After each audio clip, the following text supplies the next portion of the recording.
tous dans cette vidéo explicative sur les DMG électroniques et l'envoi du summer ainsi que sa configuration. On va commencer par le début. On va partir d'abord pour les IDMG. Pourquoi est-ce qu'on va partir de là? C'est parce qu'on va voir que dans les IDMG, on va faire appel à certaines notions qui vont être nécessaires pour l'envoi du summer ainsi que sa configuration. Le IDMG, c'est donc le dossier médical global électronique pour le patient. En principe, il faut s'inscrire sur MyCanet pour faire la demande d'inscription pour le DMG. Donc, c'est dans le menu Aide dans la SWAN, Activation des services, et ici Enregistrement du service DMG. Apparaît donc un petit formulaire à compléter. On complète les informations comme quoi on déclare avoir bien lu. On met le bon compte bancaire. Ici, évidemment, c'est un compte bancaire fictif. Et on met normalement le BIC qui se rajoute automatiquement. On fait suivant et on va arriver sur un écran avec plusieurs lignes, mutualité 100, mutualité 200, etc. Et logiquement, derrière, il va y avoir un petit V vert qui va apparaître, sous-entendu que votre inscription au DMG électronique a bien été prise en considération. Attention cependant que l'inscription au DMG électronique impose d'utiliser les DMG électroniques à nouveau systématiquement. Vous ne pouvez pas choisir une fois sur deux de faire par exemple un DMG normal et une fois sur deux un DMG électronique. Petite précision, donc, quand vous encodez un DMG, donc à partir du moment où vous faites la demande va être valable pendant 2 ans. Donc pendant 2 ans, vous récupérez d'office le DMG et après 2 ans, à la prochaine consultation que vous allez créer et à la facturation, le DMG va se réactiver automatiquement. Vous n'avez pas besoin de refaire une manipulation derrière. Donc c'est vraiment assez facile à utiliser à condition de les avoir bien encodés de base. Mais on va voir ça tout de suite. Pour le DMG, on va prendre un point patient pour lequel on va faire le DMG. Pour vérifier le statut du patient et voir si le DMG a été encodé ou pas, normalement, vous devriez cliquer sur l'une des deux petites icônes ici à droite, donc soit le petit bonhomme, soit le petit bouclier bleu vert. Dans les deux cas, vous allez arriver sur la partie ici données administratives ou dans la partie mutuelle. En réalité, c'est la partie mutuelle qui nous intéressera. Donc, je vais cliquer pour vérifier le statut du DMG chez la mutuelle. C'est la petite icône verte se trouvant ici sur la droite.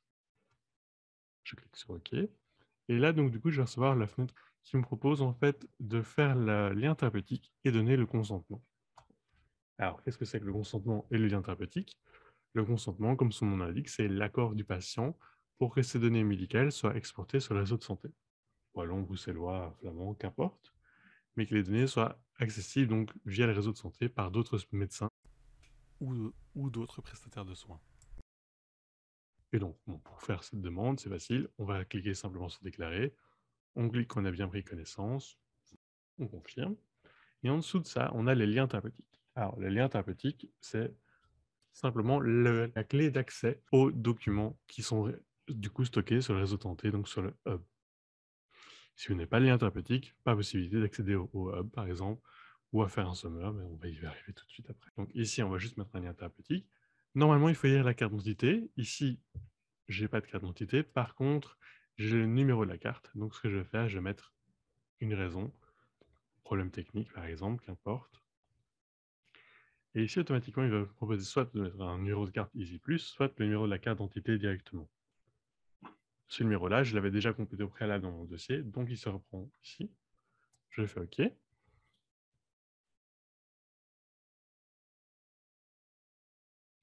Donc la création du lien thérapeutique vient de se faire. Et maintenant, on me donne les informations sur mon DMG. On me dit qu'actuellement, il n'y a aucun DMG qui est enregistré pour ce patient. Ah, c'est normal. Et donc, on pourrait envisager d'encoder le DMG et donc de prendre le DMG à votre nom. Et donc, pour ce faire, à gauche, ici au niveau du DMG, on a une petite icône sur laquelle on peut cliquer, dans laquelle on va retrouver donc toutes les informations sur le DMG. Petite précision, pour faire ceci, vous devez avoir fait une consultation dans les 7 jours. Si vous faites, pas comme je suis en train de le faire ici, avec une consultation qui date du 1 du 12 2021, ce ne sera pas accepté. Et normalement, si vous avez activé le service de DMG électronique, ici en dessous, vous n'avez pas ce message, évidemment, vous avez un petit encadré avec une case qui est cochée et un code de consultation directement qui est lié à la consultation sur laquelle vous vous trouvez au moment où vous faites le DMG. Autre information donc importante, mais je l'ai déjà dit, c'est que donc ce DMG est valable pendant 2 ans. Donc si vous ne faites pas de consultation pendant 2 ans, le DMG reste chez vous, malgré tout. Et après ces 2 ans, au moment où vous allez faire votre consultation, et votre facturation, le DMG va se réencoder automatiquement et vous allez le reprolonger. Alors, pour le summer, on va partir sur un autre patient, temporairement. On reviendra sur celui-ci après, donc je le laisse ouvert. Donc, le summer, qu'est-ce que c'est? C'est donc un petit résumé du dossier médical de votre patiente. L'objectif, c'est que si vous exportez le summer, votre patient doit être hospitalisé d'urgence, etc. Il passe directement aux urgences. L'urgentiste peut, via lien thérapeutique, accéder au réseau de santé et récupérer votre summer et voir que, par exemple, votre patiente est allergique au dafalgan. On va donc commencer pour exporter le summer. Alors, au niveau du summer à proprement parler, c'est cette icône-ci qui va nous intéresser. Donc, l'icône juste à côté de l'âge du patient.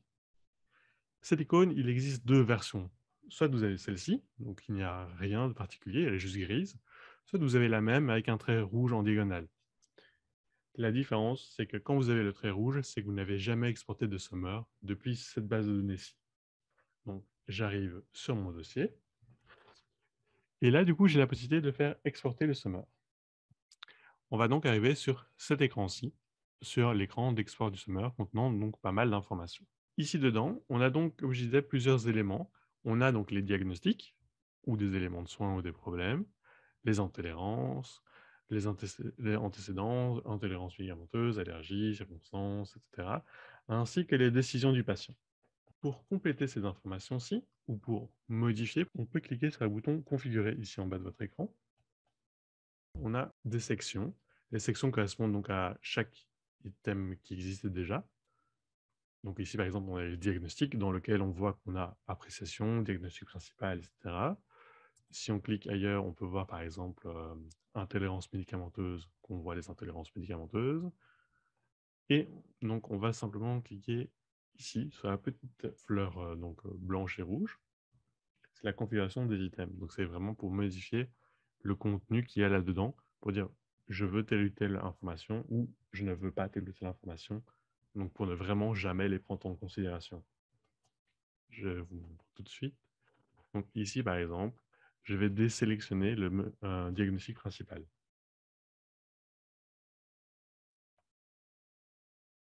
Donc, j'ai simplement sélectionné et supprimé mon item, comme on voit ici. Je fais OK. On voit donc ici, les deux items que je viens de supprimer ont disparu de la liste. Et ce qu'on va faire, ici, j'avais créé un diagnostic associé. Donc, je vais rajouter un item et je vais mettre diagnostic associé. Un double clic, il se valide. On peut éventuellement le monter ou le descendre dans la liste, suivant ce qui est plus facile à utiliser, évidemment. Et donc, pour vous montrer la différence, je recommence. Donc, je refais un export des données. Voilà. Et donc, ici, on se retrouve avec la liste des diagnostics probablement liés au diagnostic associé. Sauf que vous pouvez voir que celui-ci est barré. Alors, pourquoi est-ce que c'est barré? En réalité, vous pouvez choisir de ne pas afficher ou ne pas envoyer telle ou telle information. Exemple, ici dans les antécédents, je peux décocher le fait qu'il y ait une œsophagite. Ce qui fait que la ligne va se barrer en rouge. Si je me trompe, on peut recliquer dessus et le resélectionner. Pareil pour la partie problème. Mais alors pourquoi est-ce que ça s'est fait automatiquement? Ça, c'est lié à ma configuration dans mon item directement. Mais on va y arriver tout de suite. Donc ici, je vais juste annuler et je vais vous montrer donc, le petit problème que j'ai fait avec le diagnostic associé. Donc j'ouvre mon item avec un double clic. Et ici en bas, j'ai protection avec marqué protection de l'export. Si vous n'avez pas ceci, c'est lié à cette petite icône-ci. Il faut cliquer dessus et recliquer. Et donc, du coup, le fait d'avoir la ligne automatiquement en rouge, c'est lié à protection de l'export. Si je décoche, et que maintenant je réessaye, on a donc bel et bien le test export qui apparaît bien, donc il est bien lié au diagnostic associé, comme on a vu tout à l'heure, et cette fois-ci, il n'est pas barré. Même si à nouveau, rien ne m'empêche de le barrer automatiquement. Donc là, je vais revenir sur mon autre patient, le premier qu'on avait ouvert, et d'ici, je vais exporter à nouveau les données. Je fais une consultation. On va remettre diagnostic principal tête, par exemple. Voilà. Donc, je reviens ici, je fais un export du summer.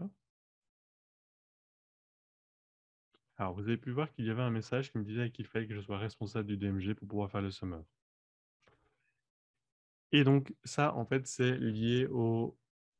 C'est pas une obligation, à proprement parler. Donc, c'est pas une obligation d'être responsable du DMG, mais c'est mieux.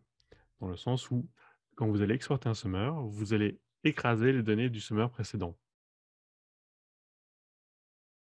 Donc là, il est exporté. Maintenant, pour le visualiser, on peut soit cliquer ici au-dessus et faire visualiser le dernier summer exporté, ou alors, on peut aller dans le bouton Hub de votre patient, et on va voir ceci. En cliquant dessus,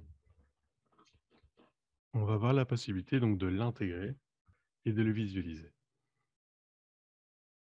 Ici, ce n'est pas vraiment utile de l'intégrer, vu que c'est mon propre dossier, j'ai évidemment pas plus de données que ça. Mais juste pour vous montrer. Donc là, on est d'accord, j'ai mis une allergie. Donc c'est comme quelque chose d'important. Si je reviens ici et que j'efface l'allergie, je réexporte mon summer. Donc j'ai toujours le même message. Hein. Là, on est d'accord, pas d'allergie. Je fais OK. Le summer est à nouveau envoyé. Il n'en reste que un dans la liste ici, si je rafraîchis, avec la bonne date, donc celle de maintenant avec la même heure. Et quand je vais l'ouvrir, le contenu de l'allergie a disparu. Vu qu'il a été écrasé par le fait que moi je mentionne qu'il n'y ait pas d'éléments. C'est pour ça qu'on a un petit message qui vous dit le responsable, c'est pour le summer, vous devez être responsable du DMG. L'idée qui est derrière, c'est qu'évidemment, celui qui a le plus d'informations médicales sur le patient est normalement le médecin responsable du DMG. Merci à tous pour le visionnage de cette vidéo explicative sur le IDMG et l'export du summer ainsi que sa configuration. Pour toute question supplémentaire, n'hésitez pas à passer via notre site web elson.be dans la catégorie FAQ.